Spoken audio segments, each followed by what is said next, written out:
علی کیا ہے یہ اللہ بتائے گا.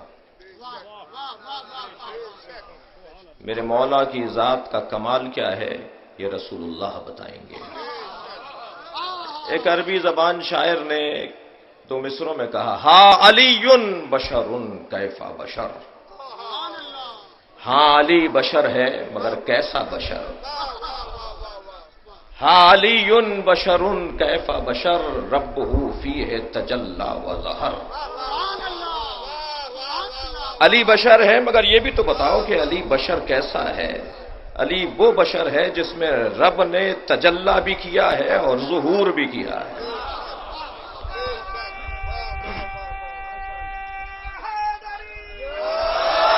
یہ واحد ذات ہے پیغمبر اکرم دے کر گئے. کسی کے بھی چہرے کو دیکھنا اللہ کی عبادت نہیں ہے. اور مجلس اعضا کیونکہ اجتماعیت کا پیغام دیتی ہے، مجلس میں تمام فرقے تشریف فرما ہیں، لہذا یہ روایت بھی حضرت ابوبکر سے ہے. ایک دن مولا کائنات کو بہت غور سے تکتے ہوئے بہت دیر لگ گئی حضرت ابوبکر کو. تو کسی نے پوچھ لیا کہ آج آپ علی کو بہت غور سے دیکھ رہے ہیں. کہ آج صبح میں نے نبی سے حدیث سنی ہے، جو علی کے چہرے کو دیکھے گا اسے اللہ کی عبادت کا ثواب ملے گا.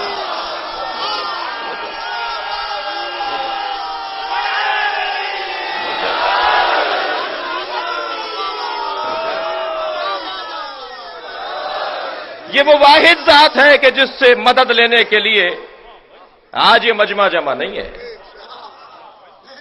یہ وہ واحد ذات ہے کہ جس کو اللہ نے اپنی مدد کا مظہر قرار دیا ہے. اور جب اللہ کی مدد اور اللہ کی استمداد اور اللہ کی کمک کا مظہر علی قرار پائے گا تو پھر نبی بھی مدد مانگیں گے. لہذا آج کی اس امت اور اس قوم سے نہ کہا جائے کہ تم یا علی مدد کیوں کہتے ہو. یہ یا علی مدد کا عقیدہ، یہ یا علی مدد کا جملہ ہمارا نہیں ہے، یہ پیغمبر کا ہے.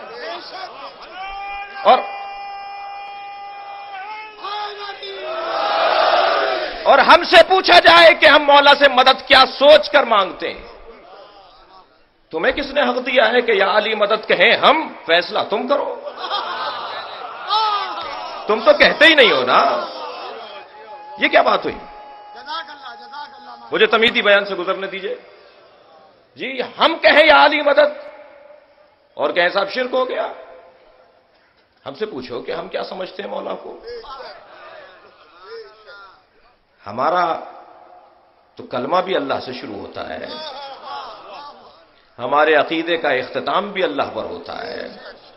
اگر ہم کہتے ہیں لا الہ الا اللہ تو وہاں بھی اللہ. اگر ہم کہتے ہیں محمد الرسول اللہ تو وہاں بھی اللہ. اگر ہم کہتے ہیں علی ولی اللہ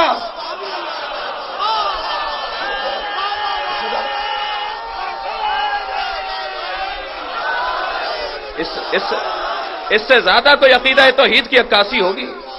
کہتے ہیں بڑھا دیا کلمہ، اضافہ کر دیا، جال کر لیا، بنا لیا، گھڑ لیا. میں کہتا ہوں میری مصیبت یہ ہے کہ یہ اعتراض کرنے والا اپنی کتاب نہیں پڑھتا. جی میری مشکل یہ ہے کہ یہ اعتراض کرنے والا اپنی کتاب نہیں پڑھتا. میں آپ کی اس مودت کے جذبے کو دیکھتے ہوئے ایک روایت سنانا چاہ رہا ہوں. یہ سنی کتابوں میں بھی، شیعہ کتابوں میں بھی، مسلمان کتابوں میں، اسلامی کتابوں میں لکھا ہے کہ جنت کے دروازے پر ایک کنڈی لٹکی ہوئی ہے. جب وہ جنت کے دروازے پر جا کر لگتی ہے تو آواز آتی ہے یا علی.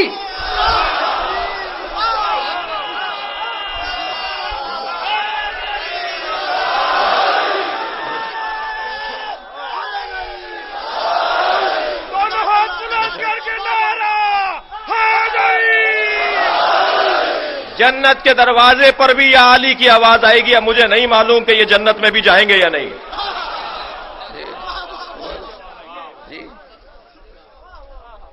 کچھ عرصے پہلے سندھ کے ایک شہر خیرپور میں ایک پلاٹ کے چکر میں مارا جانے والا ایک دہشت گرد،